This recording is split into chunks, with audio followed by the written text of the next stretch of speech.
हम शुरू कर रहे हैं भारत के महान क्रांतिकारी शहीद आजम भगत सिंह की पूरी जीवन यात्रा। यह केवल एक व्यक्ति की कहानी नहीं बल्कि उस युवा की कहानी है जिसने बहुत कम उम्र में अपने देश के लिए सब कुछ कुर्बान कर दिया। अगर आप हमारे चैनल पर नए हैं तो लाइक करें, सब्सक्राइब करें, कमेंट करें और बेल आइकन दबाना ना भूलें। आइए चलते हैं 28 सितंबर 1907 की उस सुबह की तरफ जब पंजाब के लायलपुर जिले के बंगा पाकिस्तान के उस गांव में एक बच्चे का जन्म हुआ। उस बच्चे का नाम रखा गया भगत सिंह। कहा जाता है कि जिस दिन भगत सिंह का जन्म हुआ उसी दिन उनके पिता किशन सिंह और चाचा अजीत सिंह जेल से रिहा होकर घर लौटे थे। पूरे परिवार ने इसे शुभ संकेत माना, इसलिए बच्चे का नाम रखा गया भगत, जिसका अर्थ होता है ईश्वर का भक्त और महान व्यक्ति। भगत सिंह का परिवार सामान्य परिवार नहीं था। उनके पिता सरदार किशन सिंह, चाचा अजीत सिंह और स्वर्ण सिंह सभी अंग्रेजी शासन के विरोधी और देशभक्त थे।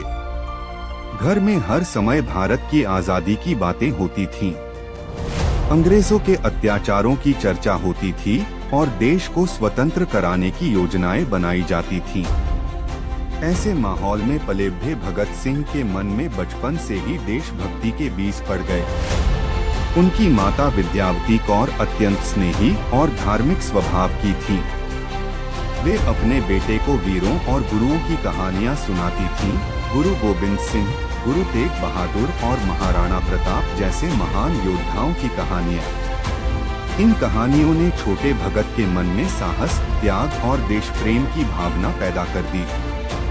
जब भगत सिंह थोड़े बड़े हुए तो उन्हें गांव के स्कूल में पढ़ने भेजा गया। वे पढ़ाई में तेज थे और इतिहास, साहित्य तथा देशभक्ति से जुड़ी बातें विशेष रुचि से पढ़ते थे।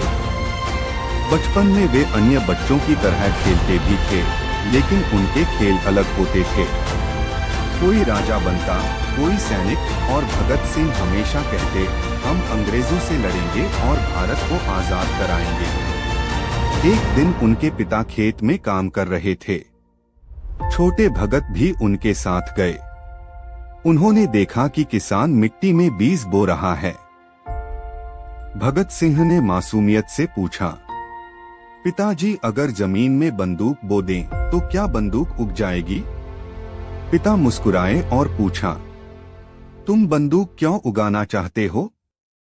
भगत सिंह ने जवाब दिया, ताकि बहुत सारी बंदूकें हों और हम अंग्रेजों को भारत से भगा दें। यह सुनकर उनके पिता समझ गए कि यह बच्चा साधारण नहीं है। धीरे धीरे भगत सिंह बड़े होने लगे। घर में आने वाले क्रांतिकारियों की बातें वे ध्यान से सुनते थे। वे समझने लगे थे कि अंग्रेज केवल शासन नहीं कर रहे बल्कि भारतीयों पर अत्याचार भी कर रहे हैं। उनके चाचा अजीत सिंह अंग्रेजों के खिलाफ आंदोलन चलाने के कारण कई बार गिरफ्तार हुए और बाद में उन्हें देश छोड़ना पड़ा। इस घटना ने छोटे भगत सिंह के मन पर गहरा प्रभाव डाला। वे अक्सर अपनी मां से पूछते, क्या हमारा देश कभी आजाद होगा?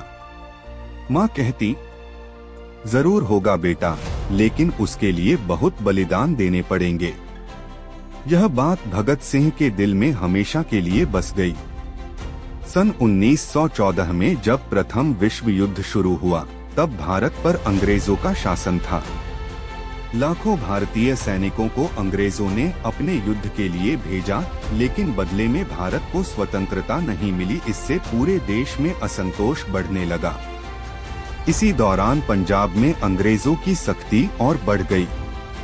लोगों को बिना कारण गिरफ्तार किया जाता, सभाओं पर रोक लगाई जाती और विरोध करने वालों को कठोर सजा दी जाती।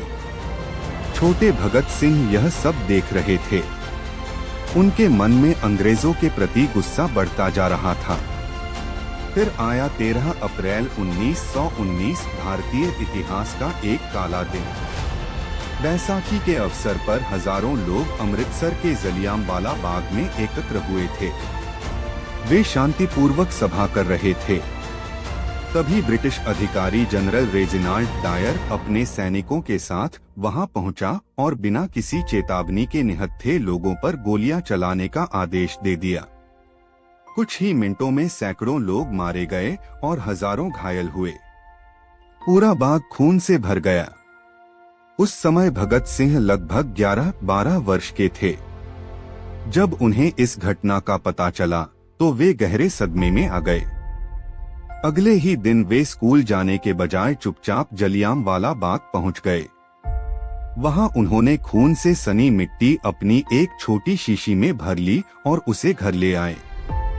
उन्होंने उस मिट्टी को अपने कमरे में रखा और प्रण लिया, जब तक भारत आजाद नहीं होगा मैं चैन से नहीं बैठूंगा।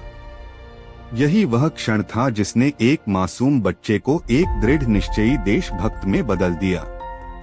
यहीं से भगत सिंह के जीवन का नया अध्याय शुरू होता है। अब उनका लक्ष्य स्पष्ट था, भारत को अंग्रेजी शासन से मुक्त कराना।